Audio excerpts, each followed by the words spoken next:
नमस्कार साथियों, वरदान डिजिटल क्लासेज में सभी का स्वागत है, अभिनंदन है।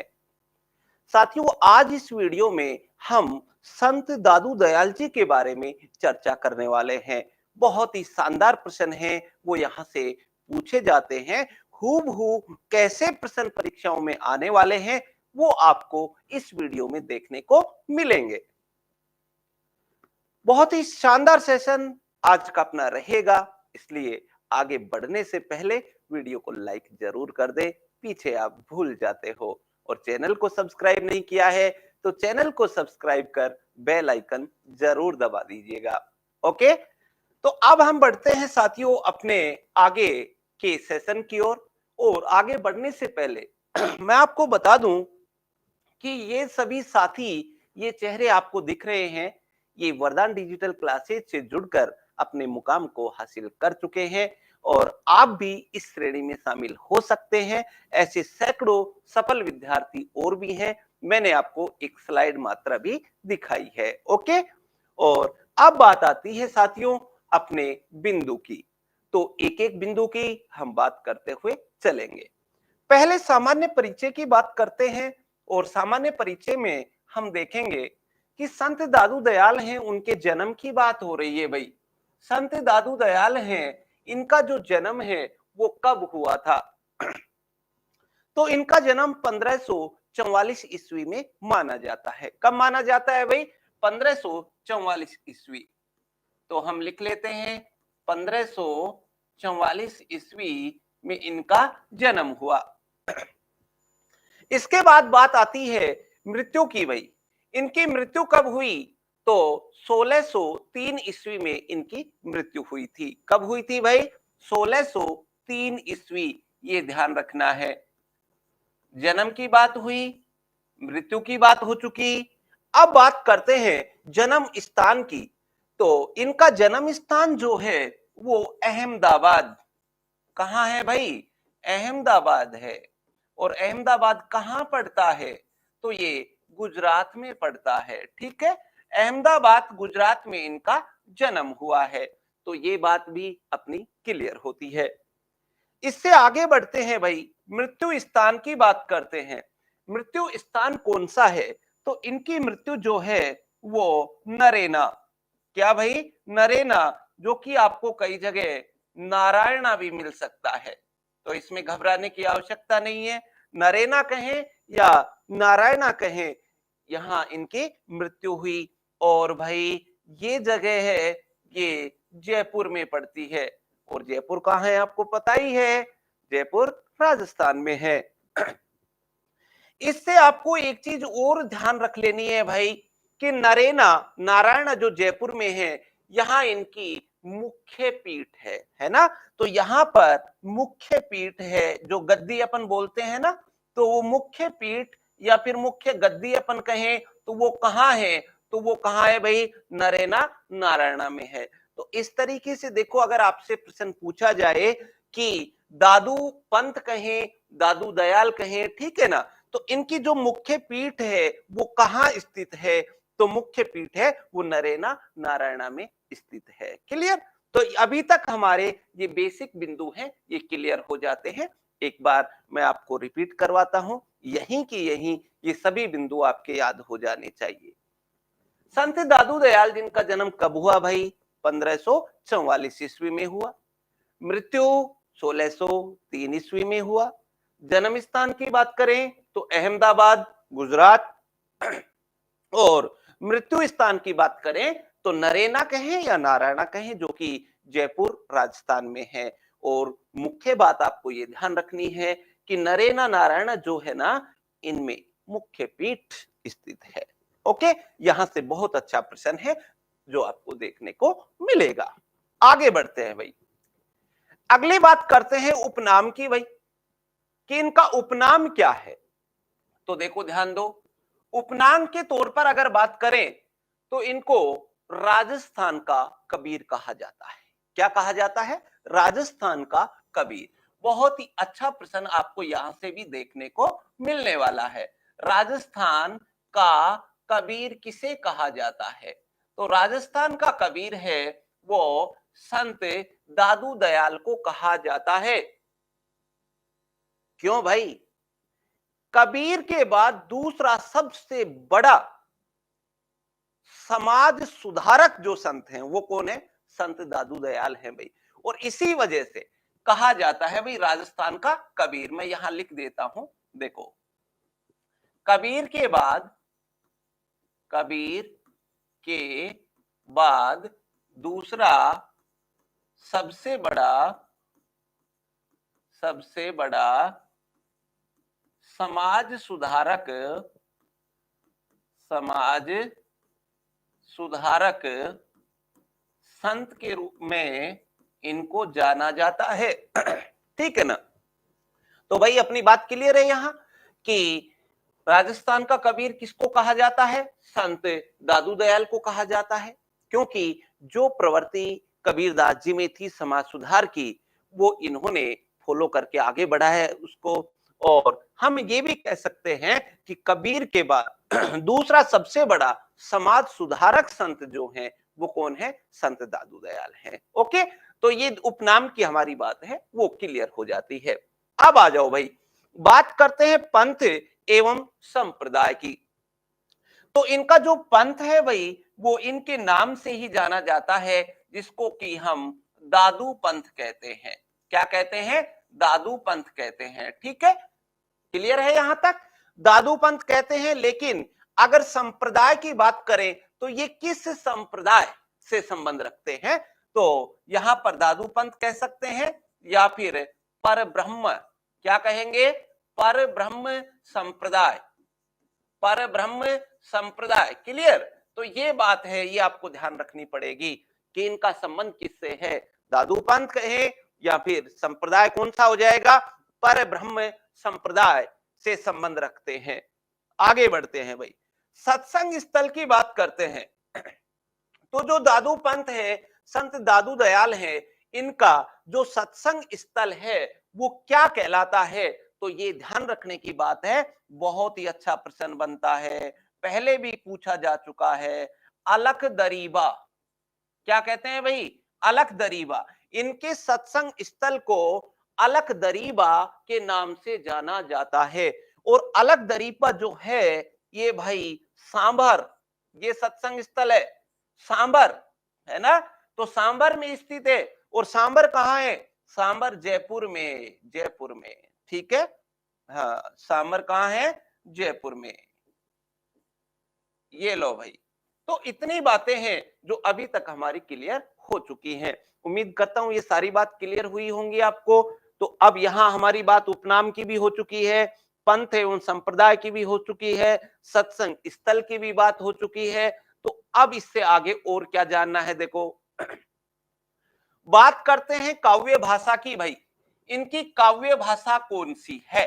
तो काव्य भाषा कौन सी है? देखो, वैसे तो हम बात करें राजस्थानी, खड़ी बोली, इन दोनों का मिश्रण है, ब्रज भाषा है ना? तो हम ऐसे कहेंगे, देखो आपको ये मिल सकता है राजस्थानी, राजस्थानी एवं खड़ी बोली, खड़ी बोली मिश्रित, खड़ी बोली मिश्रित ब्रज भाषा। राजस्थानी खड़ी बोली का मिश्रण है और ब्रज भाषा है। ठीक है ना? तो ये इनकी भाषा है, उसके बारे में अपने को ध्यान रखना पड़ेगा। और अगर यहां से ध्यान रखें तो एक चीज याद रखेंगे भाई, नोट, क्या कि भाई इनका अधिकांश साहित्य जो लिखा गया है ना, इनका अधिकांश साहित्य ढूंढाड़ी भाषा में, कौन सी में? ढूंढाड़ क्षेत्र जो है ना, तो इसी के नाम से पड़ा है। इनका अधिकांश साहित्य ढूंढाड़ी भाषा में, ढूंढाड़ी भाषा में लिखा गया है, लिखा गया है। और ये क्षेत्र कौन सा है? तो वो ही जयपुर के आसपास का क्षेत्र है भाई। ठीक है ना? ढूंढाड़ी भाषा जयपुर के आसपास का ही क्षेत्र है ये। और उसी भाषा को किस नाम से? स्थानीय भाषा है, ढूंढाड़ी। तो ढूंढाड़ी भाषा में अधिकांश साहित्य मिलता है। लेकिन अगर बात करें भाषा, तो राजस्थानी और खड़ी बोली का मिश्रण ब्रजभाषा है ये, ठीक है। और अधिकांश साहित्य जो लिखा गया है इनका, वो किस में लिखा गया है? ढूंढाड़ी भाषा में लिखा गया है। ठीक है भाई, क्लियर? तो उम्मीद करता हूं काव्य भाषा की बात है ये भी आपको अच्छे तरीके से क्लियर हो गई होगी। तो यहां से सीधा प्रश्न आपको मिलने वाला है, अधिकांश साहित्य कौन सी भाषा में लिखा गया है? या फिर देखो प्रश्न बना हुआ है कि ढूंढाड़ी भाषा में कौन से संत का काव्य लिखा गया है? तो किसका? ढूंढाड़ी भाषा में दादू दयाल का। ठीक है, तो ये बात है जो आपको ध्यान रखनी। उम्मीद करता हूं क्लियर हो गया होगा, ये आप आराम से कर सकते हैं। चलो आगे बढ़ते हैं। बात है भाई प्रमुख रचनाओं की। तो वैसे तो देखो अपन याद रखेंगे कोई स्वतंत्र रचना उपलब्ध नहीं है इनकी, कोई स्वतंत्र रचना उपलब्ध नहीं है। ठीक है, पहली बात तो यह है कि इनकी कोई स्वतंत्र रचना है ना, वो उपलब्ध नहीं है। तो फिर उपलब्ध नहीं है तो फिर कौन सी रचना माने? तो भाई इनके जो पद थे ना, उनका संकलन किया गया है। पदों का क्या किया गया है? संकलन किया गया है। तो हम कह सकते हैं पदों का क्या किया गया भाई? संकलन किया गया है। कोई स्वतंत्र रचना है वो तो उपलब्ध है ही नहीं। अब संकलन किए गए हैं तो यहां पर 3 संकलन है जो हमारे सामने रहेंगे। कितने भाई? 3 संकलन ग्रंथ हैं, 3 संकलित ग्रंथ कह सकते हैं। ठीक है, तो 3 ग्रंथों का संकलन है जो हमें ध्यान रखना पड़ेगा। अब ये कौन कौन से हैं उन पर ध्यान दो। नंबर 1, पहले नंबर पर आएगा हरडे वाणी। कौन सा है भाई? हरडे वाणी। इंपोर्टेंट है, किसकी रचनाओं का संकलन है ये? संत दादू दयाल जी की रचनाओं का संकलन है हरडे वाणी। ठीक है, अब भाई हरडे वाणी किसने संकलन किसने किया है? तो यहां पर आपको नाम याद रखना है, एक तो संत दास का। किसका? संत दास। और दूसरा जो नाम है वो है जगन्नाथ दास। जगन्नाथ दास, संत दास और जगन्नाथ दास, इन्होंने संकलन किया है। और ये दोनों जो है ये कौन थे भाई? दादू के शिष्य, दादू के शिष्य थे। ठीक है, और उन्होंने संकलन किया है किसका? हरडे वाणी का। तो बात क्लियर है? एक बार फिर ध्यान से सुन लो। प्रमुख रचनाओं की अगर बात करें संत दादू दयाल की, तो इनकी कोई स्वतंत्र रचना उपलब्ध है नहीं, लेकिन इनके जो पद थे उनका संकलन किया गया है। मुख्यतः 3 संकलन है जो हमें याद रखने पड़ेंगे। सबसे पहला संकलन इसमें कौन सा है? हरडे वाणी। हरडे वाणी का संकलन किसने किया? तो यहां आपको 2 नाम याद रखने हैं, एक नाम है संत दास और दूसरा नाम है जगन्नाथ दास। ये कौन थे? ये दादू के शिष्य थे और उन्होंने संकलन किया है। ओके, चलो बहुत बढ़िया। इसके बाद में हरडे वाणी के बाद में दूसरा संकलन है वो आप लेंगे अंगवधू। बहुत महत्वपूर्ण है ये भी, अंगवधू। सीधा सीधा प्रश्न यहां से आएगा भाई, अंगवधू। ठीक है, अंगवधू है, इसका संकलन किसने किया है? तो ये रज्जब। किसने किया है? रज्जब ने किया है। और ये रज्जब जो है ये इनके प्रिय शिष्य थे भाई, प्रिय शिष्य। ओके, प्रिय शिष्यों में से थे ये इनके। और रज्जब का नाम है, ये आपको याद रखना है। अच्छा प्रश्न यहां से बहुत बार पूछा गया है। अंगवधू का संकलन किसने किया है? रज्जब ने किया है। और दादू के प्रिय शिष्य थे, दादू की रचनाओं का कहें, पदों का कहें, उनका संकलन है ये।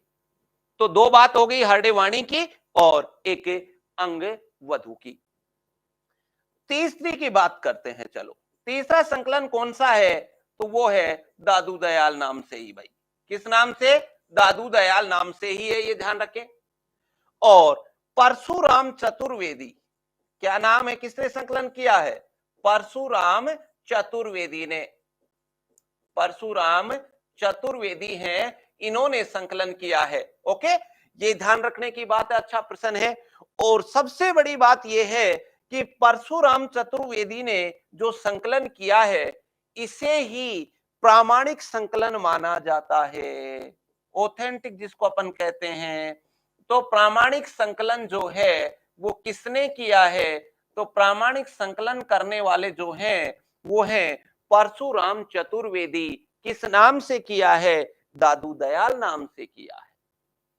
लो भाई, ये इतनी सी बातें थी रचनाओं से। उम्मीद करता हूं ये सारी बातें आपको बहुत अच्छे तरीके से क्लियर हो गई होंगी। एक बार फिर देख लो जरा, प्रमुख रचनाएं की बात करें तो कोई स्वतंत्र रचना उपलब्ध नहीं। रचनाओं का पदों का संकलन किया गया है। 3 संकलन हमारे सामने हैं। पहला संकलन कौन सा है? हरड़े वाणी है। इसका संकलन संत दास और जगन्नाथ दास ने किया, ये शिष्य रहे हैं। अंगवधु का संकलन किसने किया है? रज्जब ने किया है, ये इनके प्रिय शिष्यों की श्रेणी में आते हैं भाई। और दादू दयाल नाम से संकलन जो किया है वो किया है किसने? परशुराम चतुर्वेदी ने। और यही इनका प्रामाणिक संकलन है, वो माना जाता है। क्लियर? यहां तक अपनी बातें हैं वो साथियों समाप्त होती हैं। और इसके बाद में अब आते हैं अन्य महत्वपूर्ण तथ्य। अन्य महत्वपूर्ण तथ्य। चलो भाई, अब हम बात करेंगे अन्य महत्वपूर्ण तथ्यों की। ओके तो भाई, पहला अन्य महत्वपूर्ण तथ्य जो है वो आप क्या रखेंगे? देखो, इनको राजस्थान का प्रथम संत, क्या कह रहे हैं? बहुत ही अच्छा प्रश्न बनेगा आपके सामने, ध्यान रखना। इनको राजस्थान का प्रथम संत माना जाता है ना? तो इनको राजस्थान का प्रथम संत माना जाता है। ठीक है, तो राजस्थान के प्रथम संत कौन हुए भाई? संत दादू दयाल हुए। ओके, तो पहला बहुत ही अच्छा तथ्य है, वो आपको ध्यान रखने हैं। उसके बाद में दूसरा तथ्य, भाई दादू के पुत्र, दादू दयाल के पुत्र, अगर इनके पुत्रों की बात करें तो देखो 2 पुत्र थे भाई इनके। कितने? 2 पुत्र थे। अब उन 2 पुत्रों के नामों की बात करें तो एक नाम है गरीबदास। क्या नाम है भाई? गरीबदास, ये ध्यान रखना है। ओके, और दूसरा जो नाम है वो है मिस्किन दास। क्या नाम है? मिस्किन दास। तो ये 2 नाम आपको ध्यान रखने पड़ेंगे भाई। संत दादू दयाल के कितने पुत्र थे? 2 पुत्र थे। क्या क्या नाम था? एक का नाम गरीबदास और दूसरे का नाम मिस्किन दास। ठीक है, ये 2 नाम हैं जो आपको ध्यान रखना है। आगे बात करते हैं। नंबर 3, कुछ विद्वानों का मानना है कि ये जाति से मुसलमान थे। जाति से मुसलमान थे। अब देखो ध्यान देना, ऐसा मत कौन मानते हैं? चंद्रिका प्रसाद शास्त्री। कौन भाई? चंद्रिका प्रसाद शास्त्री। ठीक है, एक नाम तो ये ध्यान रखना है, चंद्रिका प्रसाद शास्त्री और क्षिति मोहन सेन। क्षिति मोहन सेन, इन्होंने माना है, इनका मानना है कि भाई संत दादू दयाल जाति से क्या थे? मुसलमान थे। और जाति से मुसलमान थे तो भाई अब आप कहोगे कि नाम दादू दयाल है, तो इन्होंने क्या कहा है कि जाति से मुसलमान थे और इनका नाम जो है वो इनका नाम था क्या? दाऊद। क्या नाम था? दाऊद नाम था। ऐसा इन्होंने माना है। तो एक बहुत ही अच्छा तथ्य आपके सामने आया है। क्या संत दादू दयाल को जाति से मुसलमान मानने वाले विद्वान कौन है? तो यहाँ चंद्रिका प्रसाद शास्त्री और क्षिति मोहन सेन इनका नाम आता है। और ये कहते हैं कि भाई इनका जो नाम है ना वो क्या था? दाऊद नाम था इनका। क्या नाम था? दाऊद नाम था। ठीक है। अब इसकी बात यह है कि क्षिति मोहन सेन जो है, नोट डाल देता हूं, कोई नहीं। क्षिति मोहन सेन जो नाम आप देख पा रहे हैं, अब इसको क्यों मानते हैं प्रामाणिक? क्योंकि क्षिति मोहन सेन ने इनकी रचना जो है, ठीक है, इनकी रचनाओं पर क्या किए भाई? शोध किया है, जिसको अपन पीएचडी बोलते हैं ना, तो शोध कार्य किया है। तो हम कह सकते हैं क्षिति मोहन सेन ने इनकी रचनाओं पर क्या किया है भाई? शोध कार्य किया है। शोध किया ऐसे लिख सकते हैं। तो संत दादू दयाल की रचनाओं पर शोध करने वाले कौन है भाई? क्षिति मोहन सेन है। और यही मानते हैं कि ये क्या है? मुसलमान है। अब ये शोध किया है वो किस नाम से किया है? देखो, मध्यकालीन शोध जो पुस्तक है ना जिस नाम से, वो मध्यकालीन हिंदी साहित्य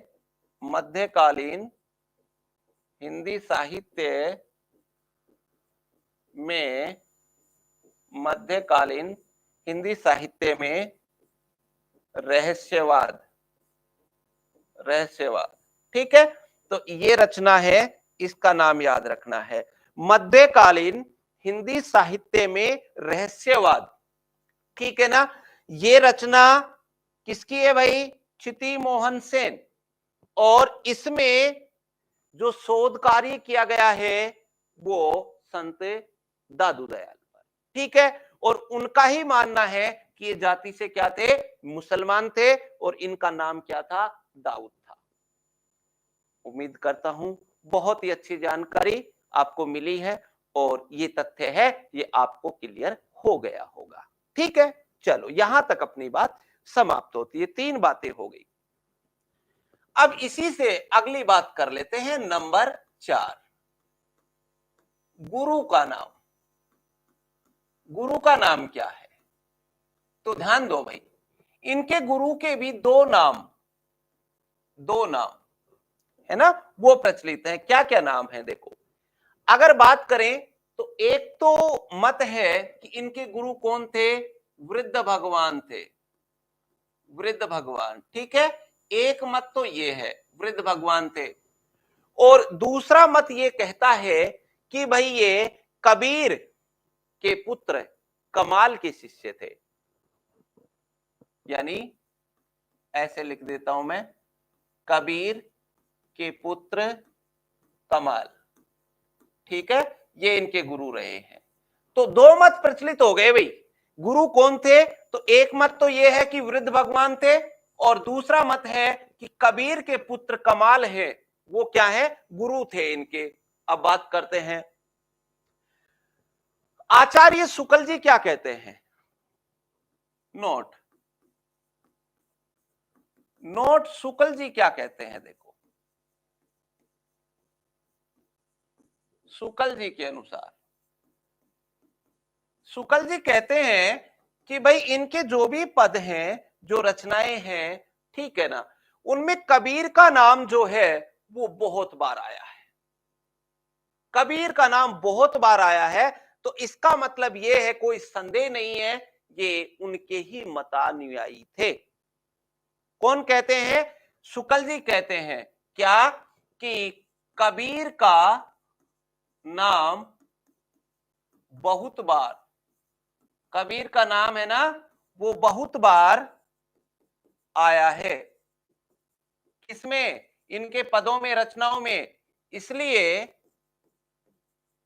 इसलिए निस्संदेह इसलिए निस्संदेह ये कबीर के मतानुयायी थे,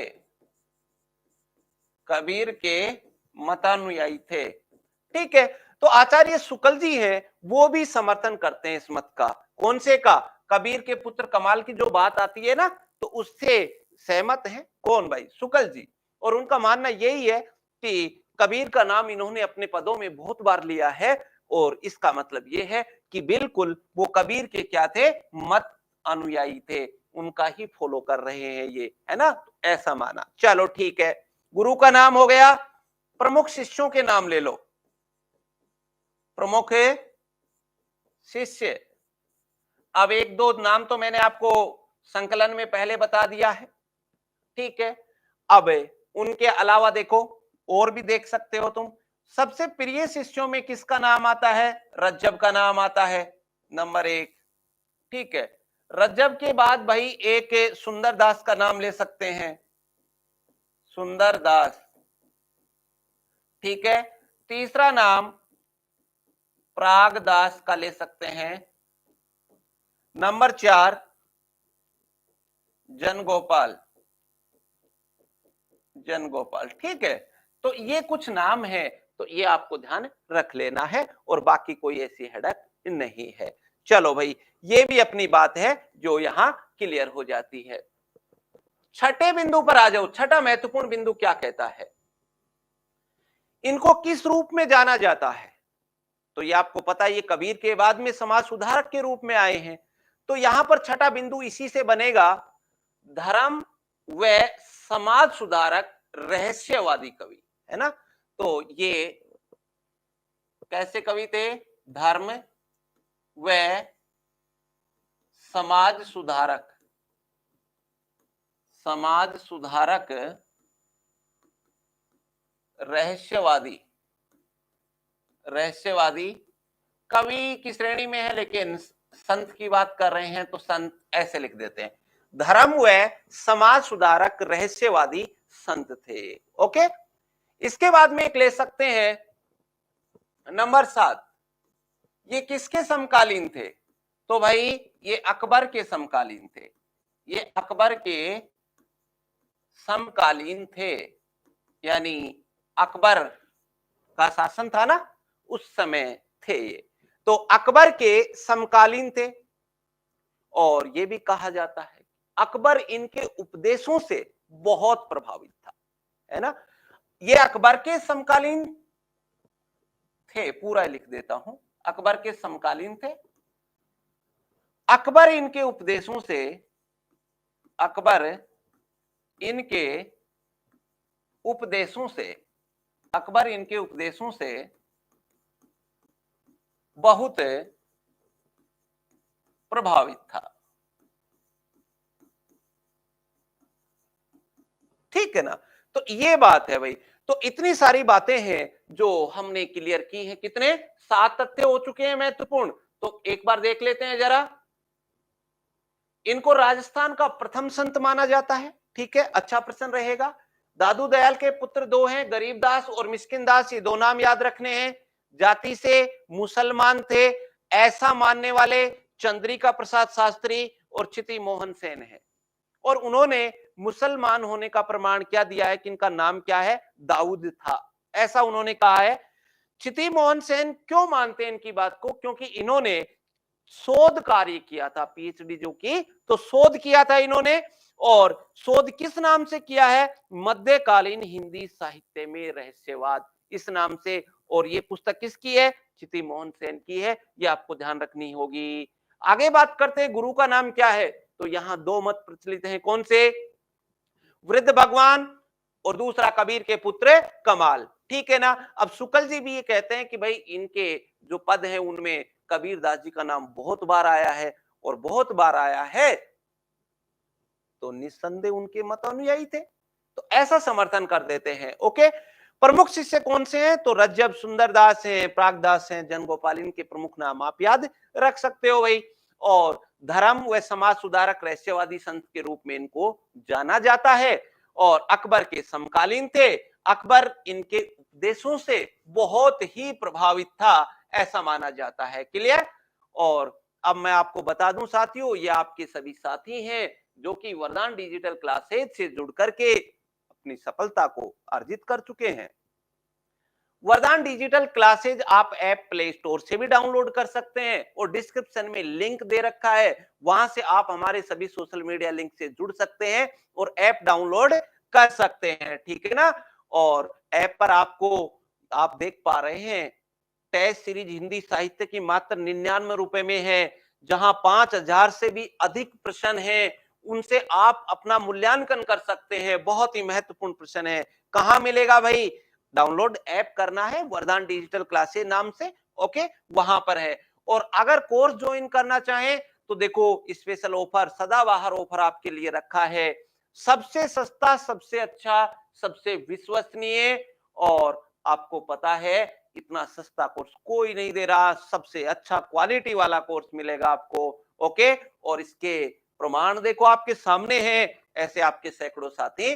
तो अगर आप कोर्स ज्वाइन करना चाहें तो सबसे सस्ता और सबसे क्वालिटी वाला कोर्स है वो वरदान डिजिटल क्लासेज ऐप पर डाउनलोड कर सकते और ज्वाइन कर सकते हैं। ये अपना ऐप है, इसमें ये देखो net, JRF, TGT, PGT, RPSC first grade, second grade, Punjab master cadre हो, हिंदी साहित्य का इतिहास, व्याकरण, काव्य, सभी हिंदी से संबंधित कोर्स हैं जो उपलब्ध है। और लास्ट तक आप हमारे साथ जुड़े रहे हैं, इसके लिए सभी का बहुत बहुत धन्यवाद। और वीडियो अच्छा लगा हो तो लाइक जरूर करके जाना है।